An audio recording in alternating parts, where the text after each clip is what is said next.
Hello. Hi, I'm Janneke Siebelink. Hi, nice to meet you. How are you? All right, thank you. And how's your Dutch? I'm very good. Do you want me to read you one of my favorite bits of my book? Yeah. Hanne kan orm, zoet kan mitskebeus, this is the best bit. Hatak tak harme hutse zoet. I shouldn't This is so help funny. you that you're No, keeping no. up upside down? Oh, It's upside down. the book is upside down. Oh, it's still funny. Handak en laven hutte unte he kind. It's even It funnier. doesn't matter. It's It doesn't hilarious. matter. Okay, let's go in. Okay.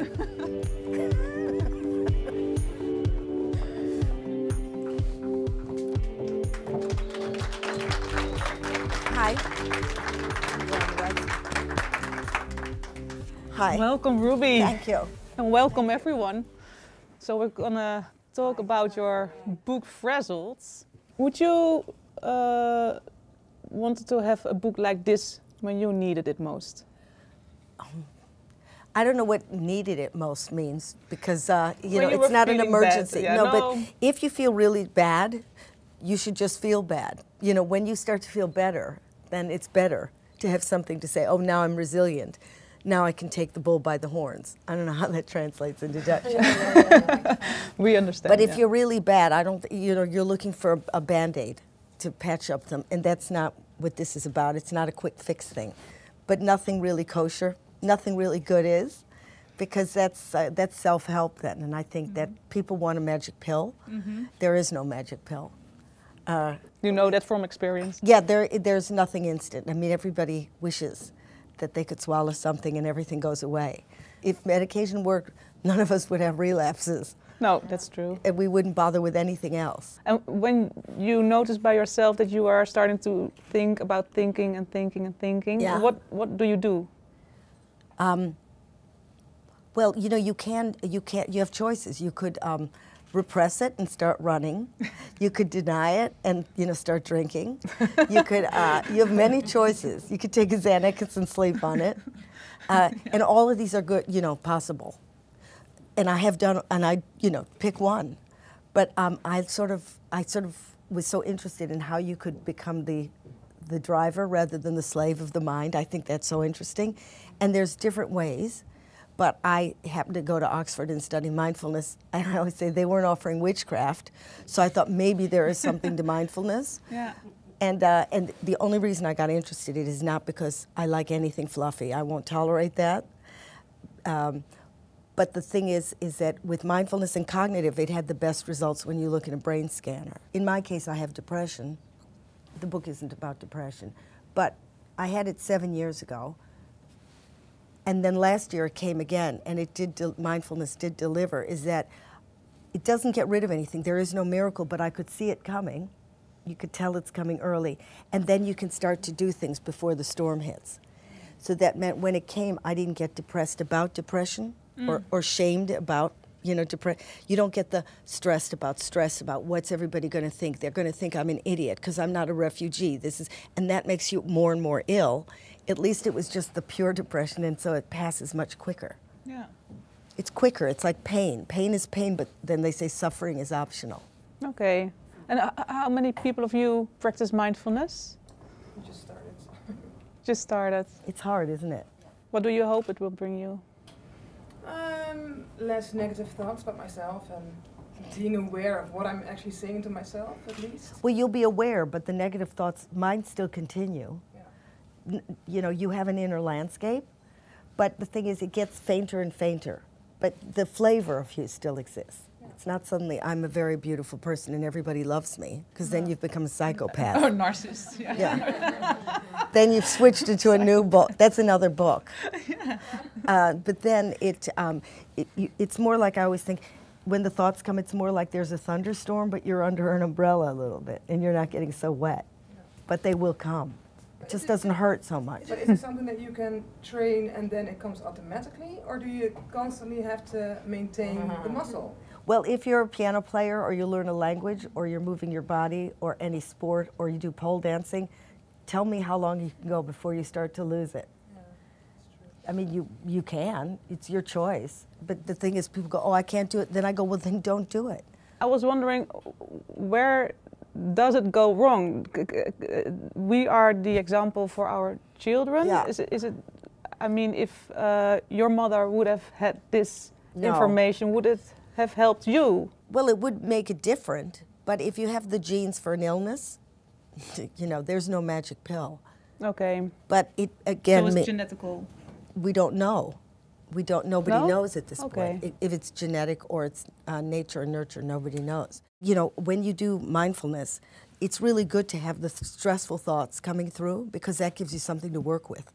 Yeah. So when the real horror starts coming in, you know, they say if everything was rosy, why would you be doing mindfulness? Okay? Yeah. Why would you do anything? There's things that are appropriate when people go, what can I do when I can't go to sleep? Okay? If you practice mindfulness, fine. If you can't and you have an interview the next day, take a Xanax or read a really boring book. Mindfulness just means figure it out yourself. If you don't like mindfulness, don't do it. But understand you have to do something rather than go, it's your fault. Or it's because of the president of the United States. Okay, he's probably personally not making you unhappy, right? So either you do something or please don't bore me about it.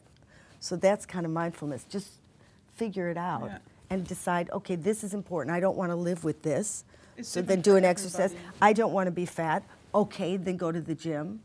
Or otherwise, let it go. Well, you can't let it go, but don't bother me about it. And my question is, how do you think to use it in other fields than just depression? Oh, it isn't for just depression. I mean, That's always get the attention. Yeah, but I think if you Google it or something, it's for, you know, they use it in prisons for the Marines, for addiction, for obsessive compulsive disorder. You know, they use it for kids. They use it just for people who are slightly anxious. Clearly, there's areas it's not going to work in individuals, but it covers a pretty large span. The police use it, the government use it. It might not be in my book, but now Parliament, it's being taught in Parliament, and you certainly see the results. I think at the end of the book, you show what happens when you teach young kids. So it's not just for depression. I feel like I really want to be happy and pursue the career I really like. But also I feel really fragile at the moment. And maybe mindfulness can help. But do you have any kind of advice? Because I don't know when I'm ready. Do you think your book will maybe help with that or get some insight in that? Well, at least by picking up the book. You don't have to buy it, just pick it up. You're already doing something. Yeah. I mean, the first step is always, I don't mean about this, but you know what I mean. There's always a first step. There's always a moment you start to put this cigarette down or you start to walk faster for your health. There's tiny little, and that's all you can hope to take. I can't say, and here's the answer. I just go, I understand how your brain is working. But believe me, everybody's brain is working that way.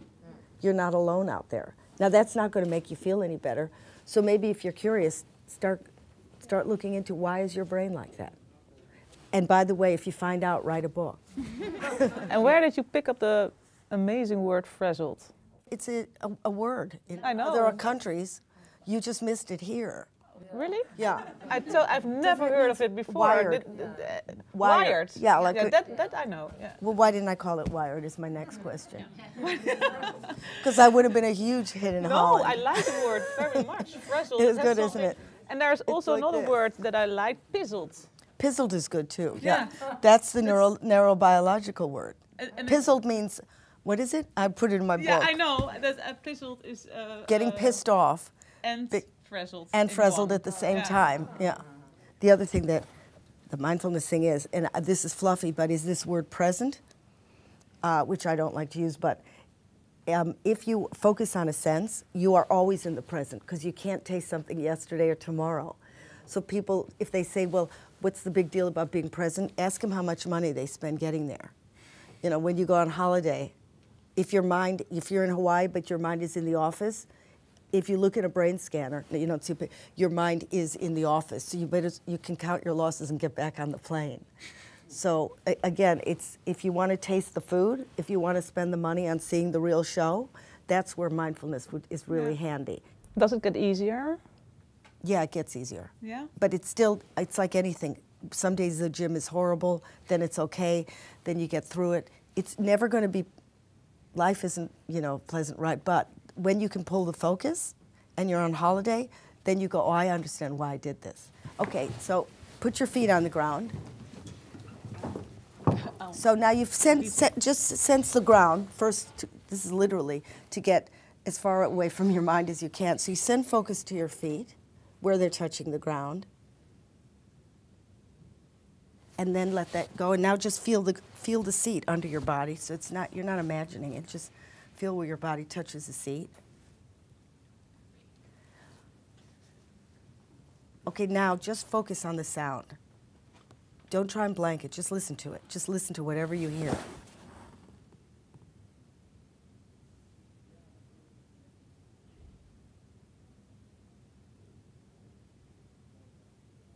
Now your mind's going to take you at some point. It starts gabbling or naming the sound. Again, you notice that, that's supposed to happen. Now here's the trick, don't give yourself a hard time and take the focus back to the sound.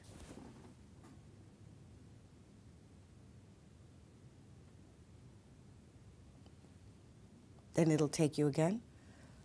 Bring it back to listening.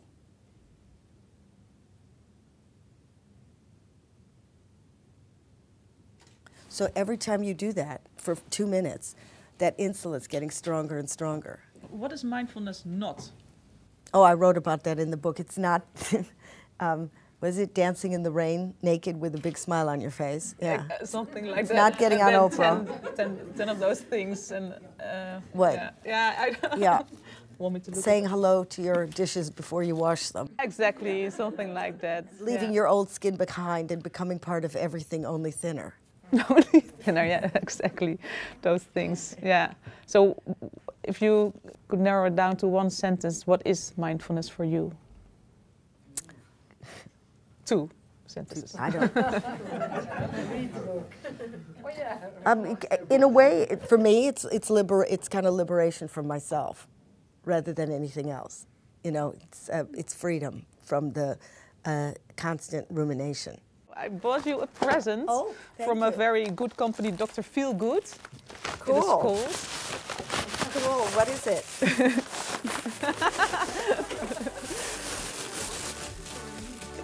Oh, what is it? It's a box. Yeah. Is that it? Oh, with things in it. Only in Holland. This is so funny. Always be yourself. Are these matches? No, it's gums. They're gums. Okay, thank you. I'll be eating that. Yep, thank you. They're great. And that's soap. Oh, I was gonna eat them.